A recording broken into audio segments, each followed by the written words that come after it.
Welcome to the Mind of Business Success podcast. I'm your host, Alicia Kraber. I have Rae with us, and we are going to talk about up leveling your game in business. I want to welcome you to the show, Rae.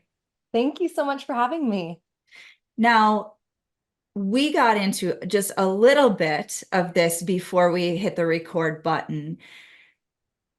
We're going to talk a little bit about podcasting today, but we're also going to talk a bit about I'll call it the psychology of really stepping up and playing a much bigger game in business, whether that is through podcasting or some other area of your business where you're just feeling that inner calling. It's like it's time.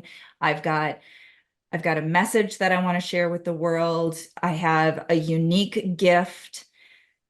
And sometimes we don't exactly feel fully confident in stepping into that new role and fully embodying that new self-image as this elevated version of ourself. We're going to get into all of that today. I want to start though by talking a little bit about what you've got going on in your business so our audience has a frame of reference for who you are, what you do, what you got going on. Absolutely. Yeah, I'm so excited to dive into all those topics and really how they actually correlate to and correlate with this time that we have on Earth all together and just the season of life in on a global sense that and where we're at and the importance of leadership in this time. And so to give you a little background, so I'm Rae Irelan. I have a podcast production agency called Evolve Podcasting, where we help leaders grab their global micro, share their story, share their message and mission to a larger audience. So we help our clients in the agency get to top of charts. We have over 100 million downloads in our network, and we just love making kick-ass shows, that really get listeners the information that they need in today's age and inspire them to take action and go beyond just their day to day and actually go beyond just being a podcast listener, but actually get so compelled through the storytelling and the podcast host ability to be a leader in their space, be an authority, and also create trust and vulnerability through the podcast episodes so much that those listeners actually don't just stay listeners, they become clients. So as a podcast production agency, our main focus is actually podcast monetization. And I have been in all different sides of the business and in the back end and the front end and all sorts of stuff. I actually am in partnership with my fiance. So we run it together. And the thing that I love most about what we do is actually getting into the leadership and the stories that are needed to be shared. And when you're a leader and you have these stories within you, and maybe you're sharing them with, your current audience, the people that already know you, your family, your friends, and obviously the clients and customers, and maybe even just via your social media channels right now, there's a new level, there's a new edge, no matter where you're at. If you're a six-figure entrepreneur, if you're a seven-figure entrepreneur, even an eight-figure entrepreneur, like some of our clients, there is an edge that happens when you say, I'm going to start my podcast or I'm going to take it to that next level. And so what I've seen as I guide people through that, I'm still an entrepreneur on my own side. I've had my own podcast. I've had my own coaching business. I'm also an artist and a performer, musician. I was a touring musician. I was an author, best-selling author. So I have all these different angles kind of outside of the podcast agency where I can really feel like that solopreneur or that small team entrepreneur that's in that like mid six-figure range trying to kind of continue to up level. And so what I want to kind of speak to today is really that piece of like when just something lands on your heart and you say, I know that this is the next thing I need to do. I know that this is my next level evolution as a leader, as an entrepreneur, and I need to do it, but I might not have all the clarity or I might not like feel that confidence. I've been in there so many times, like many entrepreneurs probably here listening, it's like, wow, you get to iron out that journey. So that's where we're currently at. I have coaching clients, I have my podcast agency. We also lead masterminds for people that aren't quite a fit to have a full agency, but want to know the ins and outs to podcast monetization. I'm a singer, I'm a dancer, I'm a performer, I'm also a new mom. So yeah, throw another thing in the mix, right? So definitely balancing all these pieces as we expand. That's so important, especially as female entrepreneurs, to feel like we're in the thrive, not just in our business, but in our lives. So I have to throw it out here too. I'm also about to get married. So we're like planning a wedding. So, doing all the things while in seasons of expansion. And that's the joy of being an entrepreneur, is pushing that edge and finding our edges and actually continuing to push them, continuing to be that student and find the places that do feel uncomfortable and lean into those. So I just went way beyond the question, sorry, but I'm like feeling it. Well, let's talk a little bit about podcasting. For some of our listeners, it's a game they've been playing for a while. They are uh, regularly guesting on other people's podcasts. They probably have their own podcast. When it comes to the subject of monetization, though, that's probably newer for a lot of people. There are millions of podcasts. There are only a much smaller percentage of podcasts that are currently active or have achieved a certain milestone in terms of number of episodes. But then to actually be monetized is a whole nother animal that for many people is very elusive. Mhm.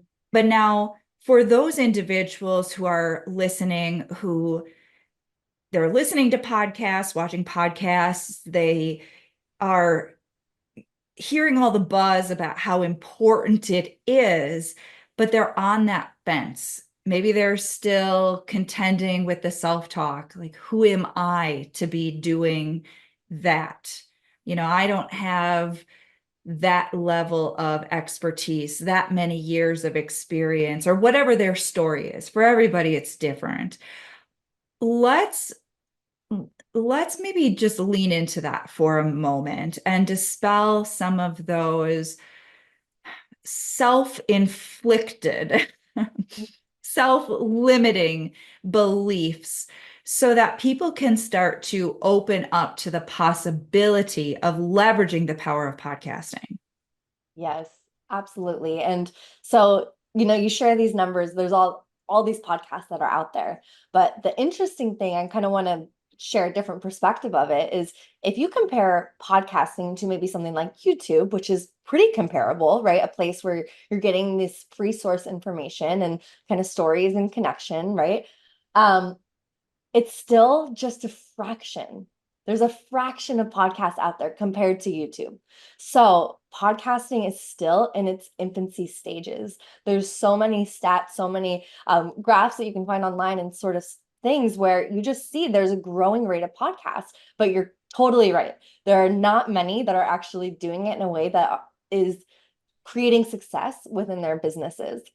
And one of the things that we found most, being a podcast agency, is we were seeing a lot of what we called pod fade. This was about 3 years ago, because there was this whole hype, right? Everyone's like, I want to do podcasts, okay, yay! And then everyone started, and then everyone's like, wait, this is like, it's not like coming back at me, like it's not working like how I thought it would. And the thing is you need to know that podcasting is a long game plan, right? It's like you have a big vision. So really what I would say, if you're in the point where you're still questioning, like, should I do it? Is it me? You know, get some mindset support, get your girlfriends around you and get them to give you some feedback around like why it is important for you to share. And you need to build that up, because the thing is it's not going to be an easy road.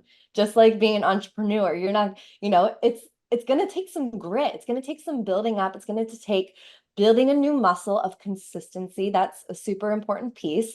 And having that really long, big vision to drive you through those beginning stages, especially if you don't have a big audience, if you don't have, maybe funds to get the production in the best way or hit the top of the charts, like all these things, they take extra. So a lot of people will say, oh, I'm not going to start because I don't have that. And I think that's just absolutely ridiculous. But the one thing that you do need to have, you need to have that inner conviction saying my story needs to be heard. And you don't have to say my story needs to be heard to millions. It just might be my story needs to be heard to the people that are looking for this answer.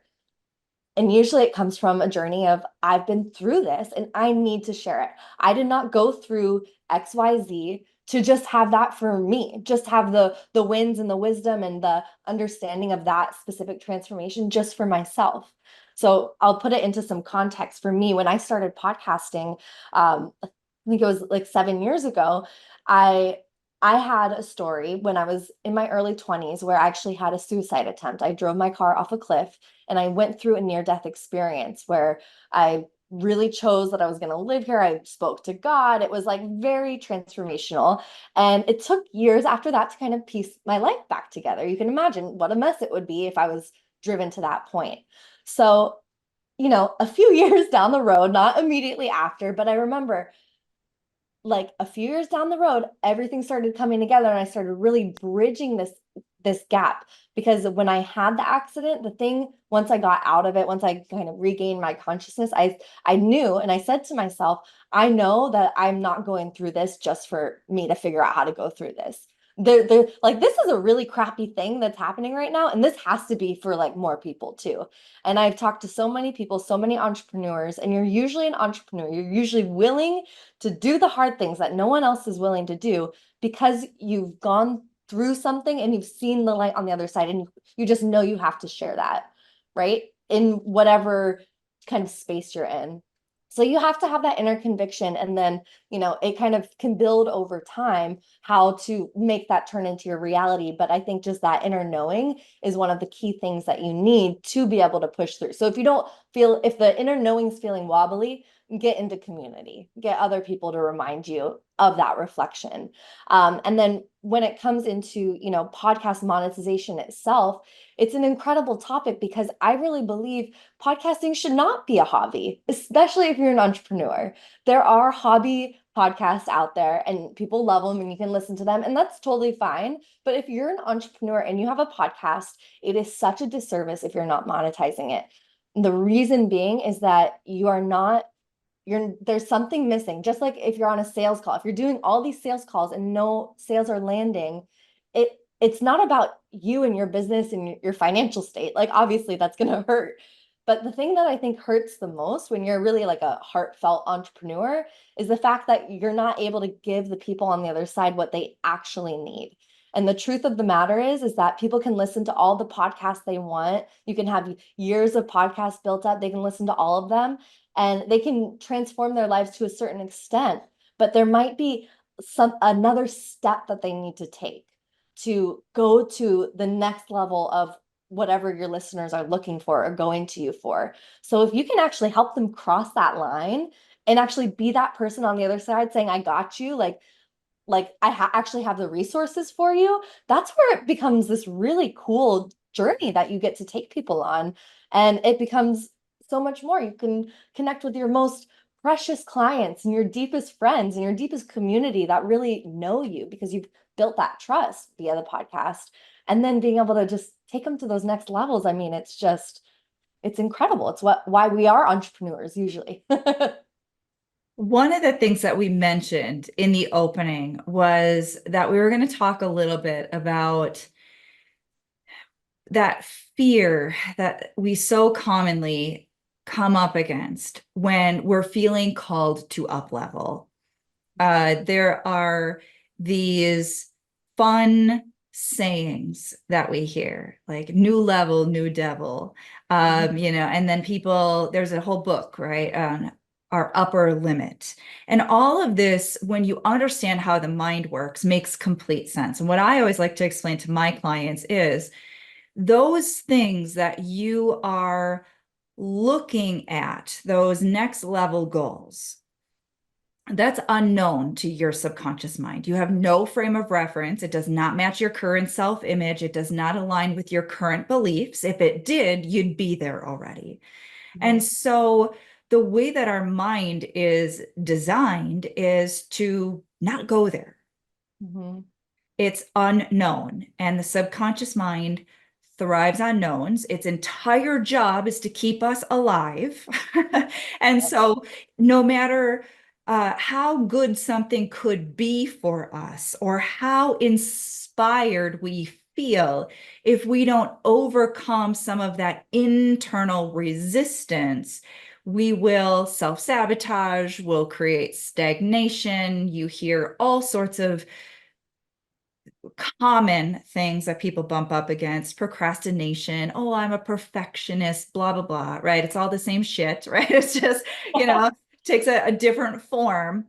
Let's speak to that, because everyone listening has next level goals. Now, some of them have repressed them for so long that they couldn't even clearly articulate it on a dime, Right. right? You'd have to literally pull it out of them, but it's there. Now, for other people, they're like, I know what the fuck I want. I'm not there yet, but I definitely know what I want. But they also feel that internal resistance to stepping out, playing a bigger game. It could be fear of rejection. It could be a little bit of imposter syndrome. It could be any number of other limiting beliefs and insecurities. What guidance do you have for people who are standing at that threshold where there's just that bit of resistance before they're willing to step into that next level? Yeah, it's such a beautiful season in our lives when we have that happen. It's not always, but it can feel like always if you're not taking action. I think that's the thing. It starts to feel like, why do I always feel like this? Well, because you haven't broken through that. And so some ways, and kind of the question is, okay, how do we break through that then? One of the big things that I like to think about is it's just a muscle. It's just a muscle of courage, of like entrepreneurial courage, right? So just like when we're a little kid, we're maybe at the swimming pool and we're like scared to just even step into the first step. And you can get a little bit older, then just jumping off from the side is like, that's a big jump.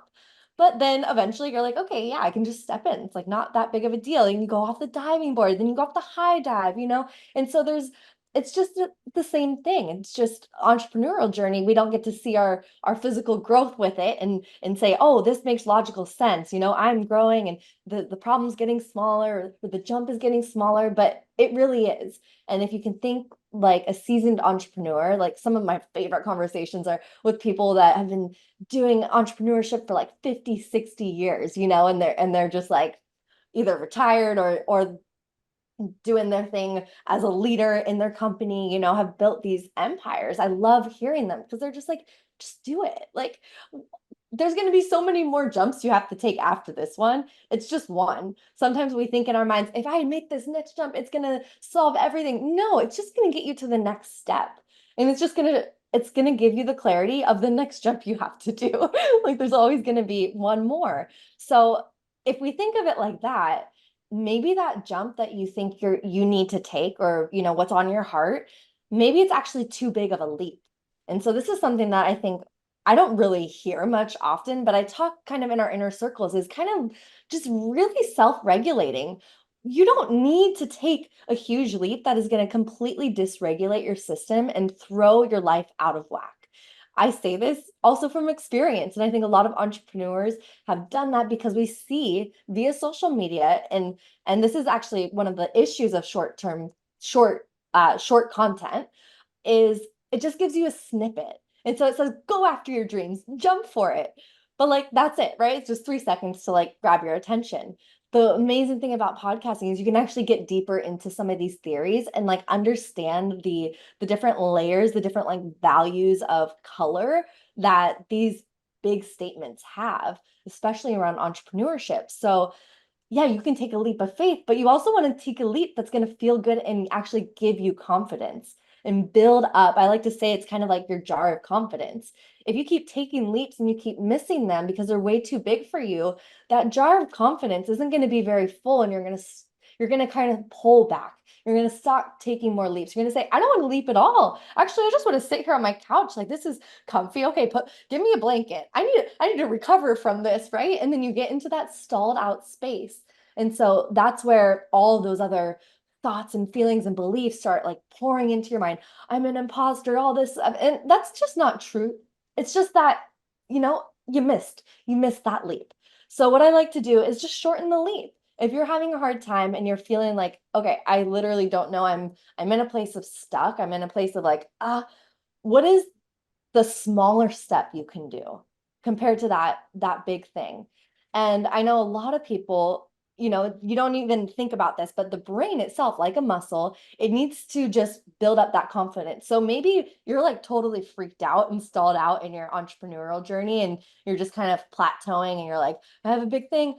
I say go do something that is not related to business that gets you outside of that comfort zone in a fun, playful way. Like risk is very lowered, right? But it puts you on your edge. So go take that improv class, go do a singing class, go do something that's outside of your norm that might be like give you like a little tickle inside. You're like, that would be kind of fun, like try on a new identity and just start to stretch yourself there and give yourself build up that confidence of like, yeah, I can do new things. And then eventually that will actually turn into I can do hard things and I can do big hard things. But we need to let that grow and take steps that are relevant to where you're at and relevant to the season of life that you're in too.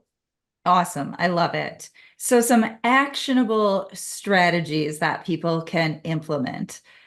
All right, Rae, we are just burning through our time. And I know that we have not gone nearly as deep as we could have.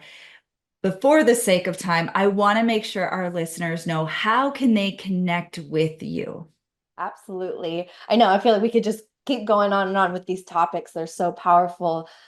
So yeah, connect with me. Find me on Instagram, Rae Irelan. You can also connect with our podcast production agency at evolvedpodcasting.com.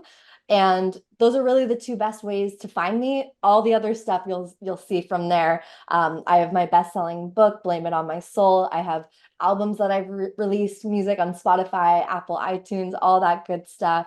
But yeah, I think really just come find me and also let me know how this episode impacted you. Did it trigger anything? Did it activate anything within you? That's one of my favorite messages to receive is when I get to hear some feedback. So let me know how this landed for you. Awesome. This has been so fun and super valuable. I want to thank you so much, Rae, for being with us, sharing your energy. It has been incredible. Thank you so much, Alicia. Likewise. And thank you to all of our listeners. You know we're doing this for you. If you haven't already subscribed, make sure you do so. And until next time, we will see you in the next episode.